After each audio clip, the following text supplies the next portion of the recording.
Month long, we're focusing on empowerment for the new year. And part of that empowerment is making sure that you have time for yourself and you're not spending every moment working. That work-life balance is really hard to achieve. Really hard to achieve. Really hard.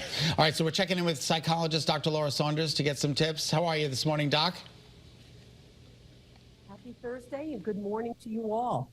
Okay, we can barely hear you. Speak up. We love you. I'm going to do my best. Okay, perfect. All right, so why is the idea of work-life balance kind of a fallacy?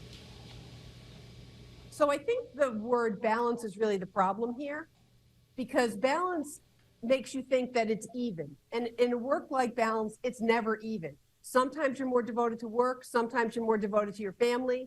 And the reason that it's an imbalance. So I want to sort of take the word balance out of this equation and not have you think that it has to be perfect. Some days, it's about shifting identities. Work-life balance, especially hard, I think, for parents, too. Yeah, with kids especially. It's like the two worlds, and sometimes they have to merge, especially coming out of the pandemic with people who are working from home. What kind of advice would you recommend to parents who are watching? So I think there's a couple different things here. It's about finding a job that you love, because there's nothing worse than getting up in the morning, dreading your day, because you hate what you do. Yep. So you need to find something that fits who you are and fits what you love. Also really prioritizing family time, that there's work and then there's family time. And when you blend one into the other all the time, it makes you not feel good about yourself in either role. And as I said, we have to shift our identity. Sometimes we are our job, and sometimes we are as a parent or sister or sibling. And so to really be careful about trying to keep a boundary between those two things. How can the job you do impact your quality of life? I mean, if you dread your job, it's definitely going to have an impact on your life, right? Yeah, I mean, that's how that's the fast road to burnout. If you dread your job, and you feel burnt out, you have higher levels of stress, it affects your immune system. That makes you more susceptible to colds and flu. There's a lot of things, other health risks that happen when you experience high levels of stress.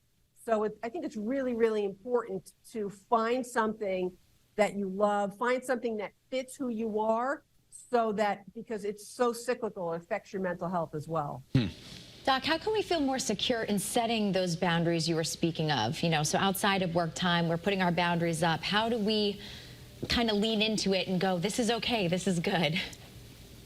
I think it's about having conversations with your employers. So many employers now really want the people that work for their organization to be happier, because there's a tremendous amount of research that shows that happier workers are more productive. So have conversations with your bosses or your managers and exert as much flexibility as you can. COVID changed the landscape for so many jobs that you can work from home and that you can do things that create more flexibility and make your life a little bit easier. And we should be taking advantage of vacation time, right?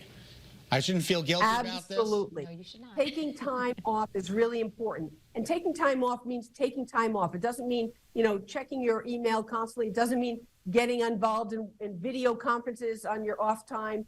So taking time off means just that, unplugging and taking time away. Yeah, that's a very difficult task for me. Yeah, well, you've been here for a long time. You also have a lot of vacation time, but that's time that you worked hard for. Yeah, you gotta understand. Have to enjoy it. And our bosses here encourage us to take our time. It's not like they don't, but sometimes you always just feel a little guilt. Guilt, because you're part of a team and you don't want to let them down. Absolutely. Especially that, that FOMO guilt too. If there's something really big happening here at the station and we're not here, sometimes we feel, right, a little bit like, oh, I want to help out. We're drawn in. That's understandable. Right, so it's managing the guilt as well.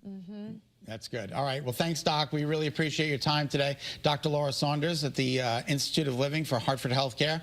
We appreciate it. You look great today. Yes, you do, in that yellow. Have a great day. All right, you too.